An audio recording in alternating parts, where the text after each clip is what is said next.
నగర గీతాన్ని ఎందుకు రాయాల్సి వచ్చి అవసరం వచ్చి what is the use of నగర గీతం? ఎందుకు రాశాడు ఆయన? చెప్పాలి. సరే నువ్వే లేసేపు క్లియర్ చెప్పాలి. అదే క్వశ్చన్ అడుగుతాడు ముందు. నగర గీతం యొక్క ఆవశ్యకత ఏమిటి? రాసుకోండి. ఆవశ్యకత రాసుకోండి తెలుగులో. నగర గీతం యొక్క ఆవశ్యకత రైట్. ఆవశ్యకత ఏంటి చెప్పు. నువ్వు చెబుతానంటే రాసుకుంటూ ఉంటారు. ఎవరో చెప్పండి, కరెక్ట్గా చెప్పాలి. ఆవశ్యకత ఏంటి నగర గీత యొక్క? చెప్పండి ఎవరో ఒకళ్ళు. నగర గీత యొక్క ఆవశ్యకత. నువ్వు కూడా చెప్పు, అందరికి కనపడాలి. Get up get up otherwise I will tell you to get up.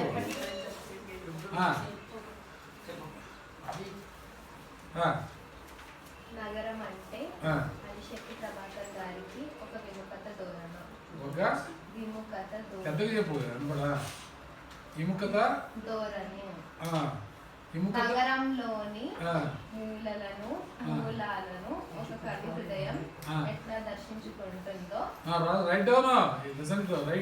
గీతం పాఠం ద్వారా మనం తెలుసుకోవాలి. నగర గీతం ద్వారా నగరంలో ఉన్న అన్ని రకాల సమస్యల్ని ఆయన ఎత్తి చూపించాడు. బహు చక్కగా ఎత్తి చూపించాడు. Right down. బహు చక్కగా ఎత్తి చూపించాడు. రైట్ డౌన్ రాయాలి. Right down Telugu. బహు చక్కగా ఎత్తి చూపించాడు. నగరంలో రావడాన్ని ఎందుకు పద్మవ్యూహం అన్నాడు. రైట్. ఎందుకు క్వశ్చన్ రాసుకోండి. నగరంలో రావడాన్ని ఎందుకు పద్మవ్యూహం అన్నాడు. నగరాన్ని పద్మవ్యూహంతో ఎందుకు పోల్చాడు? పద్మవ్యూహంలోకి వెళ్ళిన అజ్ఞానుడు తిరిగి రాలేదు. అలాగే ఇక్కడ నగరంలోకి వెళ్ళే వాళ్ళు తిరిగి రారు. ఎందుకు తిరిగి రారు? నగరంలో విలాసమైన జీవితం ఉంటుంది, మంచి మంచి స్కూల్స్ ఉంటాయి, భార్యాభర్తలు ఇద్దరు ఉద్యోగం చేసుకుంటే వారి జీవనం సాఫీగా జరిగిపోద్ది. అదే పల్లెటూరులో అనుకో, ఎక్కడ ఉంటే అక్కడే పైసలు రావు, వాళ్ళకు సరైన